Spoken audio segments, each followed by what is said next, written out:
Hello, everybody, and welcome to the top 5 new comics for April 30th of 2025. I'm, as always, Chris. Let's jump right into these awesome books, starting with Ultimate Spider-Man number 16.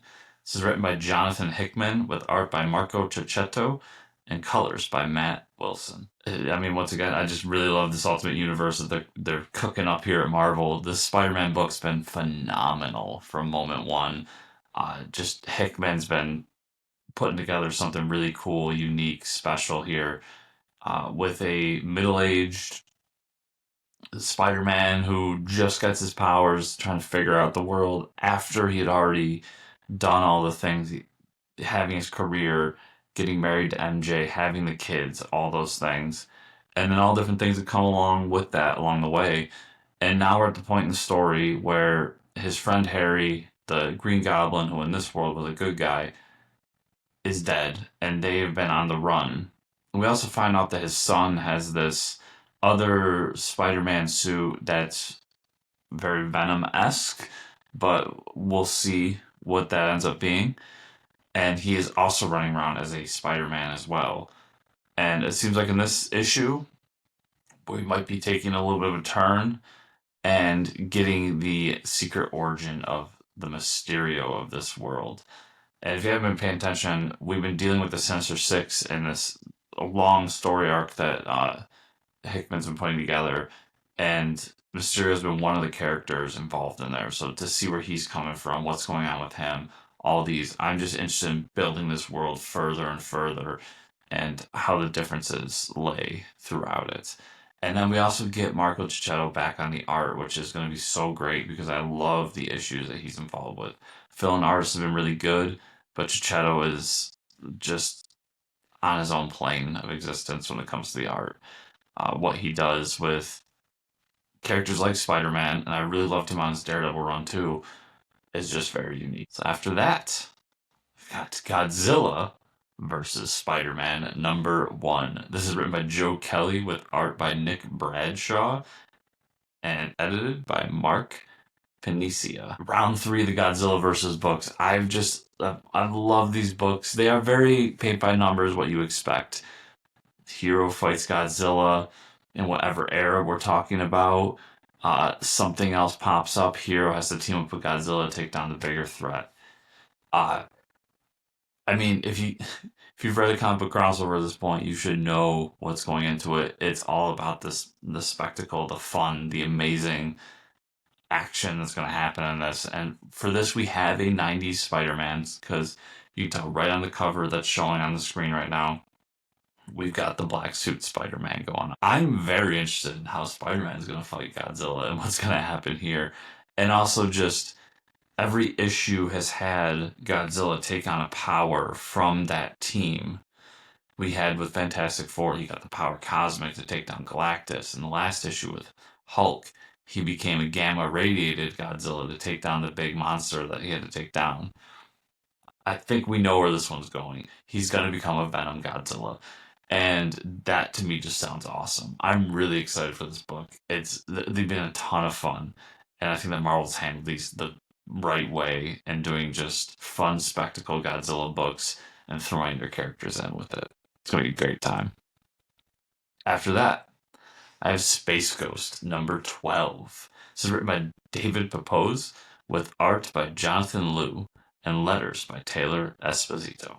It gets a little difficult talking about the same book over and over again, but I mean, this book has well deserved to be on the list for 12 weeks in a row, it's 12 months in a row.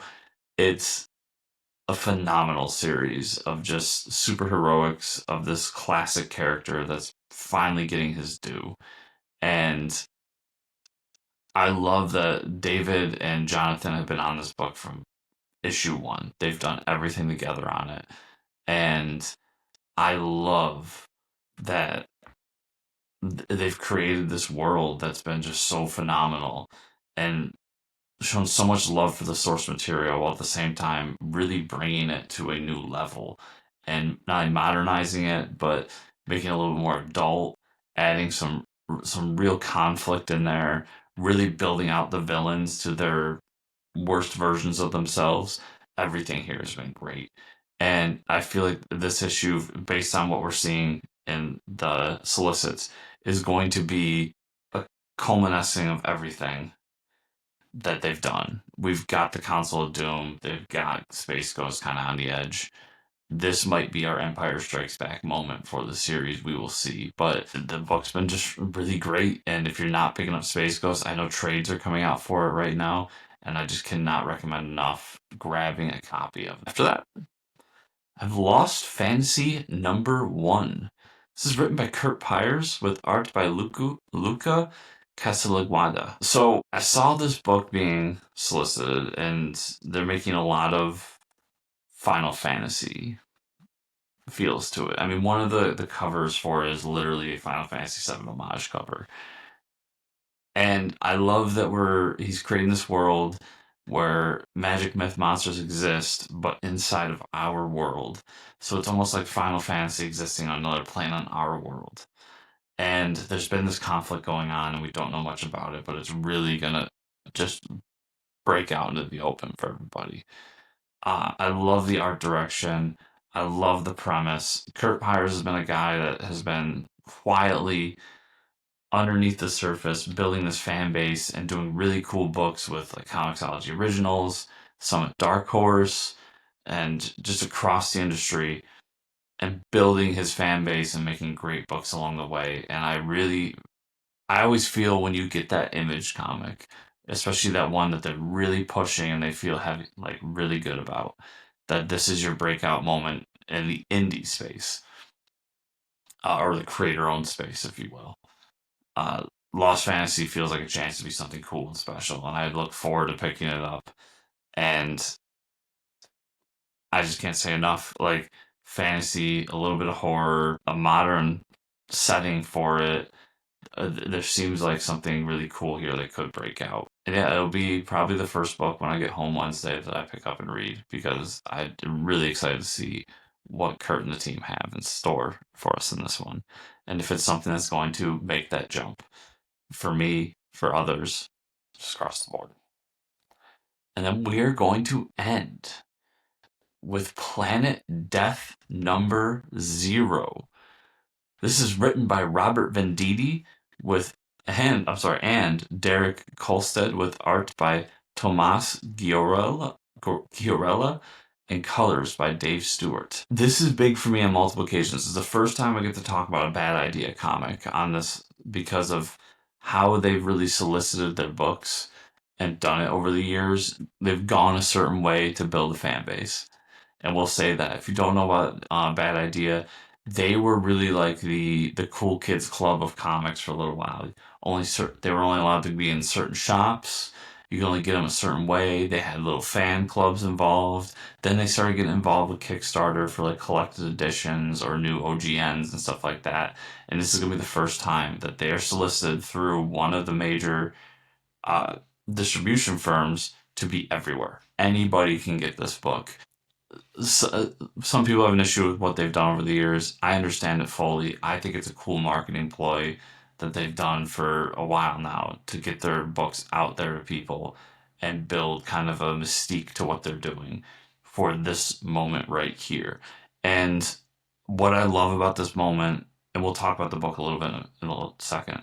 What I love about this moment so much is not only is it a star-studded cast in this book, everybody involved in the book is Class A, top A, top 10 percentile comic creators. It's a cool story idea.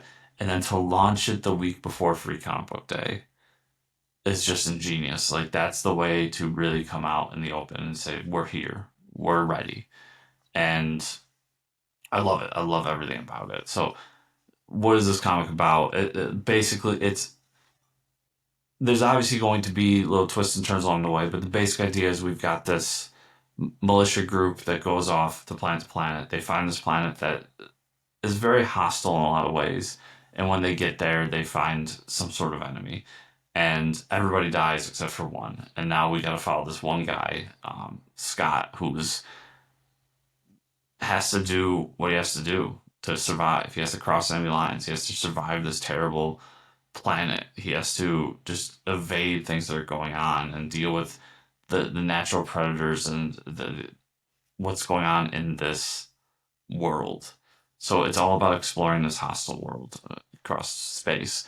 For me, like I've enjoyed a lot of Bad Idea stuff. I've gotten most of what they've been putting out, and what I really love about it is just I'm a Robert Venditti fan, and he has really been doing so much Bad Idea stuff that it's been the only way I've been able to read Robert Venditti comics for a while now. So if you're a fan of his from when he was working at DC, this is what he's been doing. He's been doing Bad Idea comics.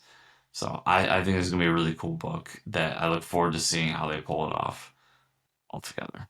So everybody, thank you so much for watching this week. Remember, if you want to follow me further, you can follow me on social media, whether that's X, Blue Sky, you name it. It's at Fortress Chris.